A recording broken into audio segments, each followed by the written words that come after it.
Nais niyo raw akong kausapin. May nakita kaming sasakyang panghimpapawid na dumating at pumasok sa kampo ng mga kalaban. At sigurado ako, mag-aari yan ng Busan. May alam ba kayo tungkol dito, Jomfre? Nararapat siguro ay makipagtalastasan tayo sa Busan upang malaman natin ang nangyayari. Kung sino to... Wala kayong gagawin. At wala kayong kakausaping iba. Lalo ng mga taga-Busan. Ngunit, Jomfre, sino ang sakay ng sasakyang panghipapawid na yan? Isa siyang kaibigan. Kaibigan? Magtiwala kayo sa akin. Isa siyang kapanalig na malaki ang maitutulong sa atin.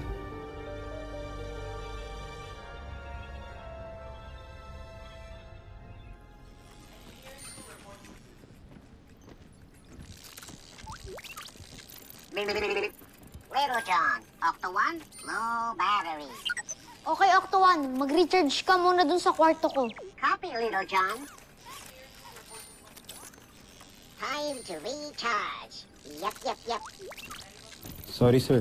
Restricted area to. Sir, di niyo po ba kilala ang papa ko? Siya po si Dr. Ned Armstrong. Siya po ang gumawa ng Voltes robot. Yes, Little John. Pero pasensya na. Dahil ang utos sa amin ni Dr. Smith, kailangan ng clearance si Dr. Armstrong. Tara, sir. Ihahatid ko na kayo sa magiging room ninyo.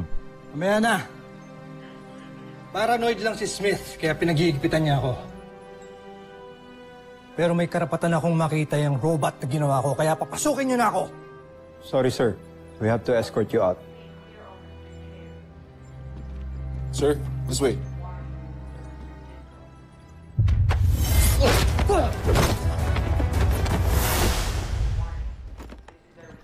Oo, tama na yan! Tama na yan! Ano nangyari? Bakit yung kinakalaban yung papa ko? Hindi marunong kumilala yung mga yan. Anong klaseng training ba ang ginawa sa kanila dito? Sir, sumusunod lang po kami sa utos, sir. Patinuruan mo kami sumunod sa rules, di ba? Di ho kayo ganyan.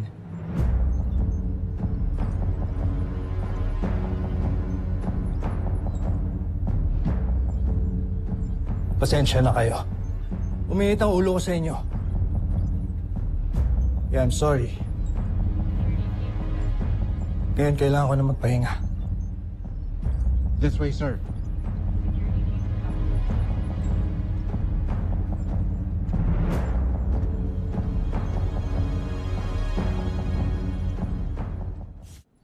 Ayos rin pala yung kwarto mo pa, no? Malaki rin.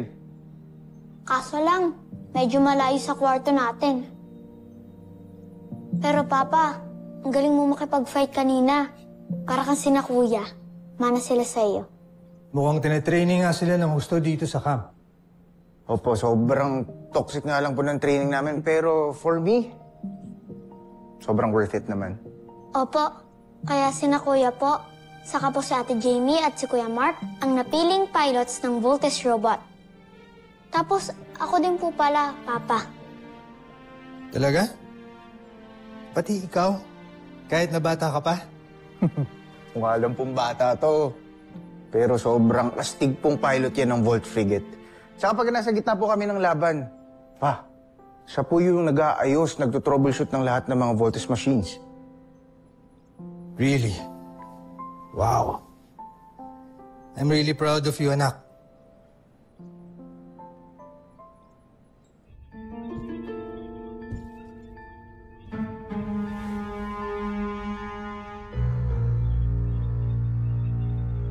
Marupok ang puso ng mga tao. Mabilis sila magtiwala at magmahal. May sobra din silang pagpapahalaga sa kanilang pamilya, lalo na sa kanilang mga magulang. Kung gayon ay wala pala silang pinagkaiba sa atin, Jomfre. nagpapahalaga rin tayo sa ating pamilya at nagmamahal. Ngunit isang kahinaan ito, Zandra. Nagagamitin natin para madaig ang mga piloto ng Voltes 5. Little John, you have your homeschool na. Here, go. Pasok ka na sa kwarto mo. Okay, kuya. Papa, mamaya na lang po ulit, ha? Hintayin kita mamaya. Little John.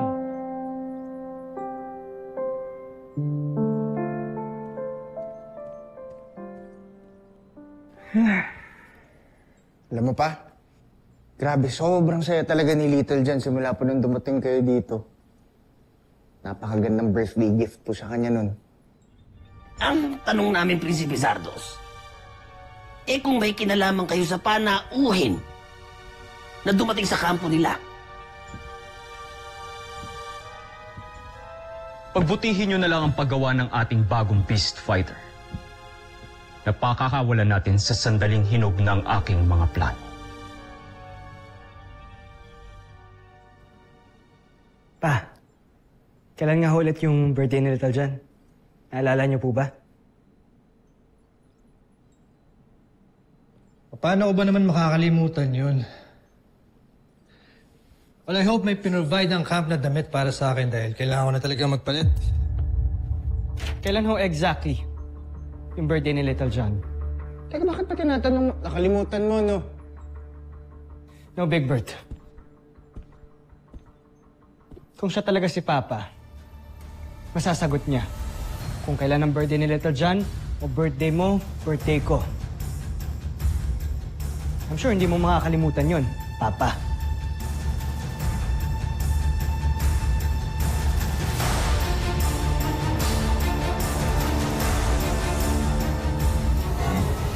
Susunod sa Voltes 5 Legacy. Kaya bumalik na daw yung dad mo, ah. You know what? I hope to meet him someday. Sige, malala kita minsan. Thank you! Kamusta ang mission mo sa Buzan?